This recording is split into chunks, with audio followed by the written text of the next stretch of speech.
دا دغه طلباو د هغې هغه مینه او محبت او دعاګانې دي د اساتذو محنت دی او د دغه مخلصو دوستانو د هغې تعاون او اخلاص سره دعاګانې دي. الحمدلله اکابر بزرگان زمونږ د دې صوبې دا چې څومره وو هغې ټولو دلته کې تشریف راوړی دی، که هغه حضرت ډاګی بابا جي صاحب رحمت الله علیه و، که هغه شیخ مطلع الانوار رحمه الله و، که هغه حضرت شوډاګو بابا جي صاحب رحمه الله و، او دارنګې که هغه زمونږ حضرت مغفور الله بابا جي رحمه الله دی، دین بابا جي رحمه الله دی، دارنګې زمونږ چې کوم دی نو شاه منصور بابا جي هغې خو اوس هم حیات دي، قاری عبدالغفور وزیرستانی هغې حیات دي، دا ټول اکابر قاری بشیر احمد صاحب، قاری عتیق الرحمن صاحب دي الحمدلله. او دا زمونږ د شپږمې درجې یو طالب هم دی مونږ سره، قاری سید نواب صاحب چې الحمدلله د هغه زهد او تقوا دا ټولو استادانو او طالبانو ته چې کوم دی معلومه ده.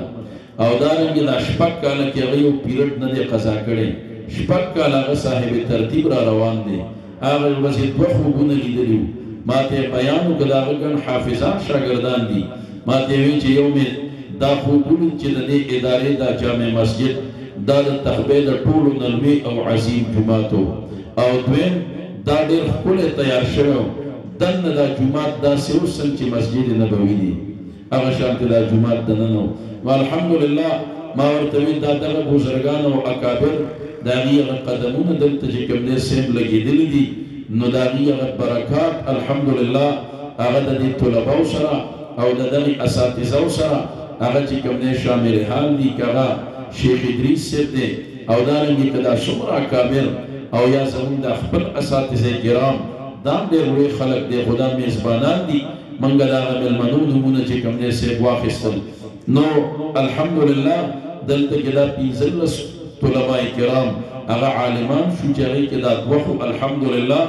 دا مستند علما دي، لیکن هغې چونکې ریټایرمنټ شوی دی نو هغه خپل ژوند او زندګي هغه د دې علومو د هغې چې کوم دی صاحب هغې سره وابستګۍ کې او ربط کې د هغې دا اراده ده. څنګه حضرت مفتی شفیع صاحب د بیمارو اخیرني عمر کې بیا به معارف القرآن لیکه، ډاکټرانو په هغه پابندي ولګوله، وایي ته به لیکل نه کې دا ستا په ذهن بوج راولي. مفتی تقي صاحب لیکلي وایي به موږ سختۍ سره منع کوو چې ته به نه کې، چې کله به یوازې موږ به نه و د به قلم او کاغذ راخیستی و لیکل به یې کول. تقي صاحب فرمایي وایي ما ورته چې کوم دی یو ځل سختۍ سره ووې، ما او مفتی رفیع صاحب رحمه الله چې حضرت د ډاکټر مشوره باندې عمل وکړه، ستا خامخا دا شوق دی چې ته دا معارف القرآن په خپله خامخا ختم کې خپل ژوند کې که پاتې شي نور استادان دې وکړي. وایي ما ته یې ویل چې نه بچیه دا شوق مې نه دی چې معارف القرآن ختم کړم په خپل ژوند کې، البته دا شوق مې ضرور شته چې زه خپل ژوند په معارف القرآن کې ختم کړم. نو الحمدلله دغه مشران علما دلته موږ سره هم دوره کې بنا شو، د هغې برکت دی ځکه دا مشران دي، سپینګیري دي، مستند درانه علما دي. نو الحمدلله دغه د مدرسې هغه مختصر غونته کې کارګزاري چې کوم دی صاحب ما تاسو ته ووروله. امام بخاري رحمت الله علیه د هغه دا صحیح بخاري شریف د شرق او د غرب د علماو په دې باندې اتفاق دی او دا به د قیامته پورې وي چې قرآن پسې په دنیا کې په علوم دینیو کې قرآن پسې دویم نمبر کتاب دا چې کوم دی بخاري شریف دی. اصح الکتب بعد کتاب الباری الصحیح البخاری، دې باندې د علماو اتفاق دی چې کوم د قرآن برکات او فضائل دي هغې پسې دویم نمبر باندې برکات او فضائل دا بیا د بخاري شریف علماو بیان کړي. حضرت شیخ زکریا رحمه الله لیکلي دي وایي دا چې په کوم کور کې پروت دي هغه کور به الله د آفاتو نه محفوظ ساتي، دا که په کومه کښتۍ کې پروت دي هغه کښتۍ به په سمندر کې چېرته ډوبه نه شي، دا که په کوم ګاډي کې پروت دي هغه ګاډی به الله د اکسیډنټ او د حادثاتو نه محفوظ چې کوم دی ساتي. نو لوی فضایل او برکات یې د دې ذکر کړي او چې امت باندې کله داسې ناګفتبه حالات راغلي دي، خطرناک حالات پرې راغلي دي، د هغه وخت اکابر علماو د بخاري شریف ختم چې کوم دی دا تجویز کړی دی چې د دې په برکت به الله دا مشکلات او پریشانۍ ختموي. زمونږ پا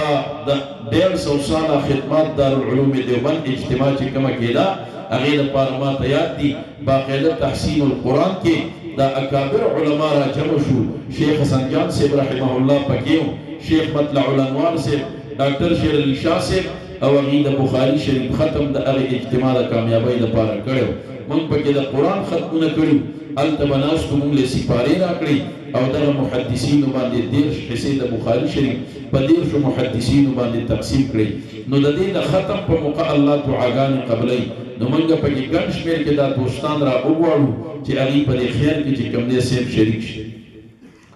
امام بخاري ظاهري اصول د احادیثو